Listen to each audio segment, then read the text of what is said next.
I've taken hundreds of sales calls, so literally hundreds of hours spent trying to sell people and things, right?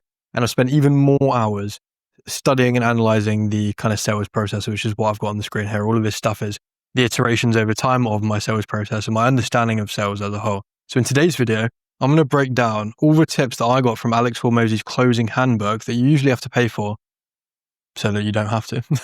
We can talk through that together. If you don't know me already though, and you're new to the channel, my name is Reuben Shears. I have an online funnel building agency called Optimally, which you can check out in the link in the description if you want to, that I've been building and scaling in public in these daily update videos, trying to give you as much value as possible in a short snippet of time. So a nice little video for you to watch today. And I've been doing that for 85 days in a row. So we're going to stop at 100, or not stop, but we'll reduce it to weekly, increase the quality of the videos and go from there. But for now, this is good for me building my confidence on camera and my ability to present. And yeah, like I say, hopefully give you some value. So let's dive straight in. So these post-it notes are literally my exact notes from reading through a 60-page document or whatever. And I've condensed this for you. So hopefully this will help if you're taking sales calls and you're trying to sell people on a high ticket service. So here's the first thing. Bad leads are still an opportunity for practice. And at the worst case, low ticket sales, so down sales, right? So even if they can't buy your high ticket thing, you can always sell someone on something. And what you want to be able to do is every single lead that books a call with you, you want to be selling them something. That's the idea, right? Even if it isn't the high ticket service that you imagined it would be in the first place, right? Depending on their current scenario.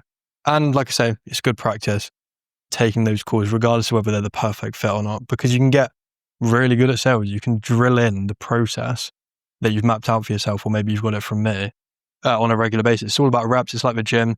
If you put in enough sales calls, you're going to get results. It's the same as the gym, putting reps in. Second thing, sales is binary outcomes, so based on probability. Same as maths and science. The aim is to increase the probability that someone buys by altering the conditions, right? So they either buy or they don't. That's the only two things that can happen. And if they don't buy, there'll be a reason for it, right? So what we want to do is maximize the probability that someone actually closes and do everything in our power for that to happen. And that can be things on the sales call, and it can also be things before the sales call, more on the marketing side of things that I've talked about in previous videos. Everyone starts as a closer and then progresses to a closer. I didn't mean that. I meant to put setter, right? This is more like for him just training up his guys in there, but everyone starts as a setter, so dialing leads on the phone to get practice in, and then they progress to a closer after that. Performing at a high standard is easy. Sustaining high performance is the hard part. So we can all take sales calls, right? It's not difficult. But being able to perform on a regular basis to a very high standard is the thing that sets people apart from being pretty average to being an exceptional closer or, founder for their own business, right? I take my own sales calls, so this knowledge applies to me as well, regardless of whether I've been placed on an offer or not, which I haven't. It's my own business. Sales should be prepared for the night before. Know your leads before you actually jump on with them. So what that means is you'll see the bookings come in, and rather than just waiting till the day and 5 minutes before the call, just kind of half-assing it, what you need to do is do your research. So you know the people that you're jumping on with, and you can maximize, again, the probability that they close. That's something to note with that. The script and the process, the only thing that matters, right? So if you've designed a script for yourself, or you're following the process that I've given you in these videos for free, then you need to follow that to the fucking mark. And the reason for that is if you don't do that, and there's deviation in the script, then what's going to happen is you're not going to know what's actually working and what isn't. Your tracking is going to be off because you're doing different things on different calls. That's not going to help you. So stick to the script. That's what Alex Hormozi drills into his team, and he learned that himself, obviously. Role plays, right? So if you know anyone else that's in sales, what you can do is you can simulate a scenario between you and them of what would happen on a sales call. Maybe you can try an objection, how to handle that with each other. And like I say, just impersonate the prospect. That is a very, very good tip and practice if you haven't done that already. It might be basics for you if you're in the sales kind of industry. But if you're a founder and you don't know this stuff and you're really trying to learn sales, that's going to really, really help you. You've probably seen one of my other videos talking about the sales process. It consists of the intro, then discovery, so finding out about their business, the offer itself, so what you're actually going to deliver them, and then just loop the objections if they have any. Every win must be logged and achievements must be encouraged, mainly for the fact that you really want to just build momentum, right? You want to build a positive feedback loop and an upward spiral rather than anything else. So you're basically just rewarding yourself when you do get a sale. Outrageous amount of reps, I said about that earlier. It's literally just about doing the reps, and that's what's going to make you better at sales in general.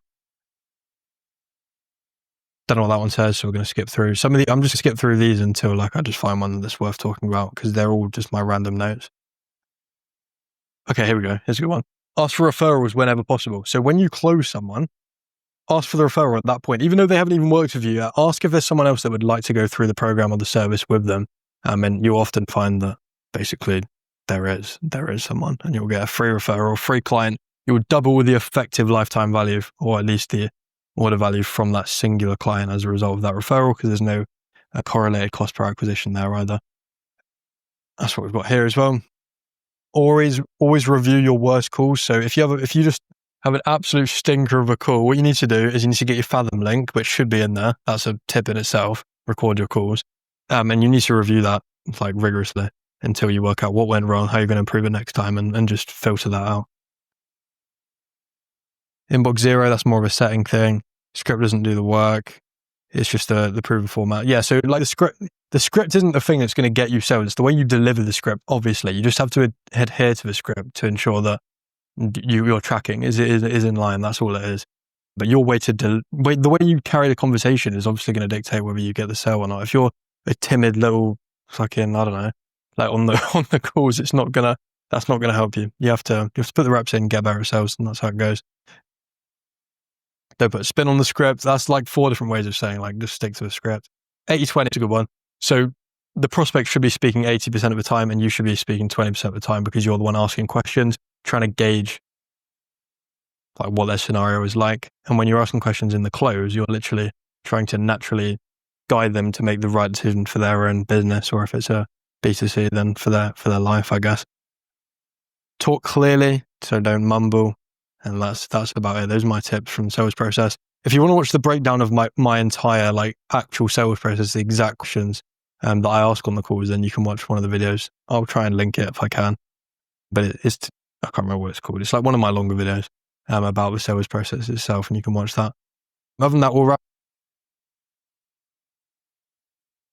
76, lovely. And 8650 on LinkedIn. Good stuff. We're growing. Other than that, if you want to watch another one of these videos, then you can watch it on the screen here. It should give you some value, and I will catch you in the next one. Cheers.